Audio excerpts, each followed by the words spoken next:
नमस्कार मंडळी. तर पहिल्यांदा तुम्हाला नागपंचमीच्या हार्दिक शुभेच्छा. पहिलं आमच्या वेळी आम्ही नागपंचमी कशी साजरी करत होतो आणि आत्ताच्या पोरी कशा करतात हे मी तुम्हाला सांगणारच आहे.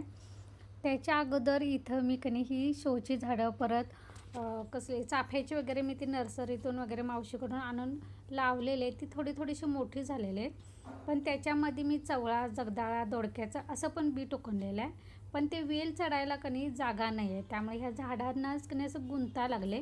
म्हणून मी त्या गुढीची काठी असते त्याचे 3 भाग केलेले, उभं असं ठेवलेलं आहे आणि एक साडी फाडून असं लांब असं दोरीसारखं बांधलेलं आहे, जेणेकरून बघू आता त्यांना सपोर्ट भेटला तर ते वेल त्या साडीवर, काठीवर वगैरे असं पसरतात का बघू. ट्राय केले मी पहिल्यांदा. तुम्हाला जर अजून काही ह्याबद्दल माहिती असेल तर मला सांगा, मी अजून काय तिथे बांधू शकते ते. चला तर आता महत्त्वाच्या विषयावर वळूया. म्हणजे पहिलं आम्ही कसं व्हायचं माहिती आहे, आम्ही 16-17 जणी मैत्रिणी होतो एकाच गल्लीत. त्यामुळं 5-5 रुपये काढायचे कुंभारांच्याकडून. एक असा हातभर होईल इतका नागोबा मातीचा करून आणायचा आणि आज नागपंचमी दिवशी सकाळी धपाटे, उसळ व लाह्या वगैरे घ्यायच्या आणि ते ताटात तो नागोबा ठेवायचा आणि जिला असं थोड्या अंतरावर जाईल असं एकेकीनं घ्यायचं डोक्यावर. आमच्या गावापासून जवळजवळ 1-2 किलोमीटरवर ते मंदिर असेल, तिथं ते वारूळ असायचं. त्यावेळी असं कसं पाऊस वगैरे असायचा, पावसाळ्यातच असते ना नागपंचमी. तर वड्याला पाणी यायचं, गुडघ्याभर पाण्यातून आम्ही ते जायचं डोक्यावर घेऊन. तिथे नागोबाची पूजा करायची, त्यानंतर गाणी म्हणायचं, मग नेलेलं धपाटे, उसळ वगैरे खायची आणि मग 4-5 वाजता आम्ही बाहेर पडायचं. असं आम्ही पहिलं मुली करायचे नागपंचमी. पण आत्ताच्या मुलींना मला वाटतं हे जर सांगितलं ना तर आश्चर्याचा धक्का बसेल, कारण आता तशी पद्धत हळूहळू मला तर काही दिसली नाही जसं आम्ही पहिलं लहानपणी करायचं ना. आताच्या मुली ते नागोबा बनवून आणतात ना, वारुळाला जातात, काहीच असं नसतं. खरं तर हळूहळू आता सणासारखे वाटतच नाहीत असं म्हटलं तरी काही हरकत नाही. चला तर इथं मी आजची नागपंचमीचा दिवस माझा कसा मी घालवला हे तुम्हाला सांगते. पहिलं तर आमचं आज श्रावणातला पहिला सोमवार आणि आज नागपंचमीला कसं धपाटे उसळ बनवतात, पण श्रावणातला पहिला सोमवार असल्यामुळं धपाटे वगैरे काय चालत नाही. त्यामुळे शाबूची खिचडीच बनवायसाठी रात्री शाबू भिजत घातली होती. मग सकाळी सगळ्यांना नाश्ता पण झाला आणि शाबूचा फराळ पण झाला. असं मी सकाळीच शाबू केलेली. त्यानंतर इथं आमच्याकडं असं कुंभारांच्याकडून छोटे नागोबा भेटतात, ते आणलं होतं. ते म्हटलं आता थोडंफार चपाती, बटाट्याची भाजी वगैरे झालेली आहे पोरांसाठी, आता पूजा करून घ्यायची. त्यासाठी पहिल्यांदा मी नागोबाला दुधाचा, पाण्याचा अभिषेक केला आणि जे काय आपली पूजा असते तशा पद्धतीनं पूजा केली. आमच्याकडे आज ज्वारीच्या लाह्या काढल्या जातात. थोडीशी ज्वारी होती, म्हटलं आता ही लाह्या येतात की नाहीत ही शंका होती. तरी पण म्हटलं बघूया. तवा चांगला तापवून घेतला आणि असं कापडानं थोडंसं असं परतून थोड्या अशा लाह्या काढायचा प्रयत्न केला. थोड्या वेळानं अशा फुला लागल्या, जरा बरं वाटलं. कारण ह्या ज्वारीच्या लाह्या आजच्या नागपंचमीच्या दिवशी महत्त्वाच्या असतात. आणि तुम्हाला माहिती आहे का, म्हणजे आमच्याकडे असं म्हणतात की आज ह्या नागोबाला वाहिलेल्या ज्या लाह्या असतात ना त्या बांधून व्यवस्थित ठेवायच्या. गणपती येतात की नाही, तर गणपती आलेल्या दिवशी जर चुकून चंद्र जर बघितला तर त्यावेळी ह्या लाह्या खायला देतात असं म्हणतात. तर इथं तुमच्याशी बोलता माझी नागोबाची पूजा पण झाली. त्यासोबत लाह्या काढायच्या राहिलेल्या त्या लाह्या पण काढून घेतल्या.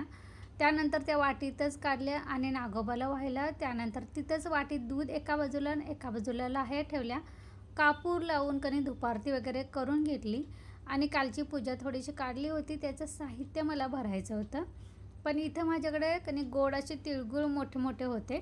ते आपण देवाला वगैरे गेले की प्रसाद म्हणून आणतो ना, त्यातलं थोडंसं होतं. तर म्हटलं ते पण आता त्या लाह्यासोबत नागोबाच्या याला गोड म्हणून तिथं ठेवायचं, कारण संध्याकाळी उकडीचे कानुले आणि आळूवड्या असं असतात नैवेद्य आमच्याकडे. तांदळाच्या कानुले असतात आणि आळूवड्या वगैरे असतात, दहीभात असं असतं. तर आता वेळ होता, कारण ते दुपारीच करायला घालणार होते, कारण कानुले वगैरे करायला कसं वेळ लागतो म्हणून. तर हे साहित्य म्हटलं कुंचन सवेचं भरायचं होतं, ते थोडंसं पसारा पडलेला, तर ते जिकडं तिकडं भरून घेतलं. आणि ही जी तुम्हाला मागं खुर्चीवर दिसतात की नाही हळदीची पानं, तर ह्यामध्ये मी कानुलं करणार आहे. म्हणजे आपलं कानुलं चिकटत पण नाहीत आणि हळदीचा सुगंध छान लागतो म्हणून. त्यानंतर आळूची पानं आणायची होती, म्हणून आळूची पानं आणायला गेले होते.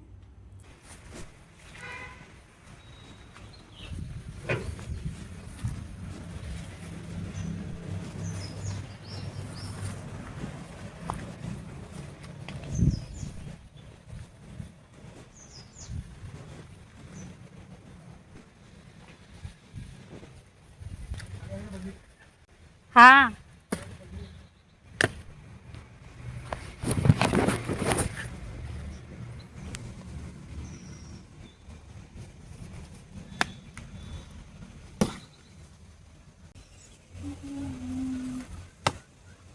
आज मी थोडेसे की नाही असे मोठी मोठीच आळूची पानं काढलेले आहेत. पहिलं कसं व्हायचं, काय मी छोटी छोटी कवळी पानं काढायची, पण त्याचं की नाही वडीचा आकार असा छोटा व्हायचा. म्हटलं आता वडीचा आकार जर मोठा आपल्याला पाहिजे असेल तर मोठी पानं काढायची.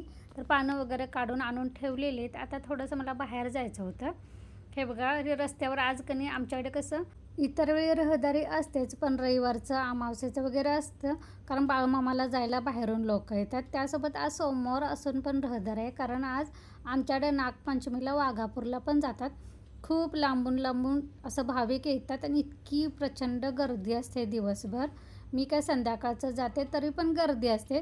तुम्हाला थोडंसं मी दाखवायचं असं ठरवलं होतं, पण मी कशा तिथं गेल्यानंतर की नाही पाऊस चालू होता, त्यात थोडीशी गर्दी पण होती आणि त्यामुळे की मी ते विसरून गेले. ते पावसाच्या नादात पटापटा दर्शन घेतलं आणि आले.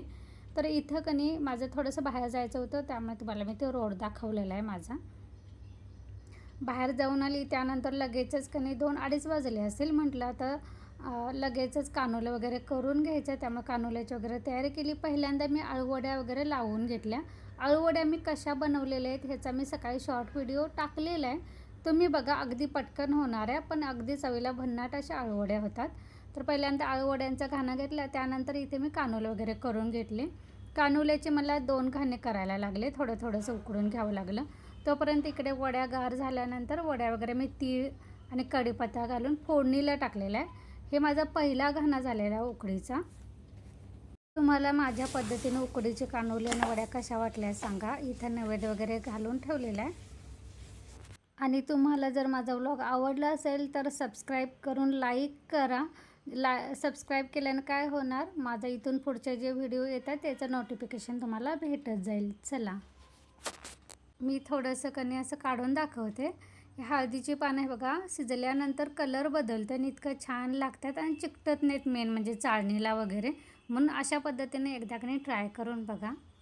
तुम्हाला अशा माझ्या पद्धतीने उकडीच्या कानोल्याची रेसिपी जर बघायची असेल ना, तर मला कमेंटमध्ये सांगा. मी नक्की ट्राय करेन तुम्हाला दाखवण्याचा. व्हिडिओ बघितल्याबद्दल परत एकदा धन्यवाद.